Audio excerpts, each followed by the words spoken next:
নেশামুক্তি কেন্দ্রে অবৈধ কার্যকলাপ, সেখানেই চলছে দেহ ব্যবসা।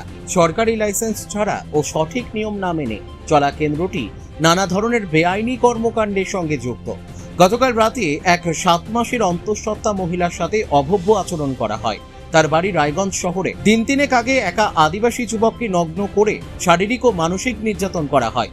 এই অমানবিক শারীরিক নির্যাতনের ফলে আজ সকাল থেকেই উধাও ওই আদিবাসী যুবক। সম্প্রতি এক যুবককে মারধর করে দীর্ঘক্ষণ অন্ধকার ঘরে আটকে রাখা হয়। সেই যন্ত্রণা সহ্য করতে না পেরে ওই নেশামুক্তি কেন্দ্রের একটি ঘরে গলায় ফাঁস লাগিয়ে আত্মঘাতী হয়। এখানেই শেষ নয়, অপরিচ্ছন্ন পরিবেশ, নিম্নমানের খাবার, রোগীদের গাদাগাদি করে রাখা, অস্বাস্থ্যকর পুষ্টিহীন খাবার দেওয়ার মতন একাধিক অভিযোগ উঠে এসেছে এই নেশামুক্তি কেন্দ্রের বিরুদ্ধে। ঘটনাস্থল রায়গঞ্জ থানার বীরঘই গ্রাম পঞ্চায়েতের রূপাহার এলাকায়। অভিযুক্ত নেশামুক্তি কেন্দ্রের মালিক বিক্রম দাসের বিরুদ্ধে একাধিকবার রায়গঞ্জ থানায় লিখিত অভিযোগ দায়ের হলেও অভিযুক্তকে গ্রেপ্তার না করায় পুলিশের ভূমিকা নিয়ে উঠছে একাধিক প্রশ্ন।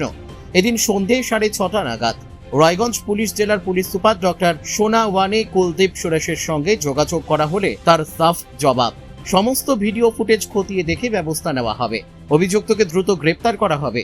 এই প্রসঙ্গে 7 মাসের অন্তঃসত্ত্বা নির্যাতিতা বধূর বক্তব্য। তোমার নাম? পায়েল বর্মন। আচ্ছা, এত রাতে তুমি কি কারণে এসছো এই হোমে, একটা নেশামুক্তি কেন্দ্র? আমার স্বামী এখানে কাজ করতো।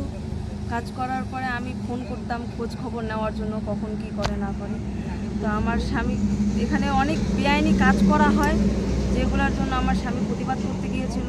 সেগুলোর জন্য তো ওকে বের করে দেওয়া হয়েছেই, আর আমাকে ফোন করে করে বাজে কটূক্তি দেওয়া, এখানে বাজে বাজে অনেক মেয়ে ছেলে আসতো, সেগুলো বিষয় নিয়ে আমার বর কথা বলায়, কেস করায়। জানি না এইসব ব্যাপারে অনেক কিছু হয়েছে এগুলো নিয়ে। এখন আমার বরকে ফোন করে খুনের হুমকি দেওয়া। কে দিয়েছে খুনের হুমকি? বিক্রম দাস। বিক্রম দাস নামে খুনের হুমকি দিয়েছে। এর আগে থানায় গিয়েছিল? হ্যাঁ, গিয়েছি। থানায় অভিযোগ করেছে? হ্যাঁ। কোনো পুলিশ কোনো পদক্ষেপ বা কিছু? না, কিচ্ছু নেয়নি। কিছু নেয়নি। কেন হচ্ছে না বা কি কারণে? কেন হচ্ছে কি কারণে সেগুলো তো আমি জানি না। আমি তো বাড়িতে থাকি, আজকে এরকম খবর পড়ে।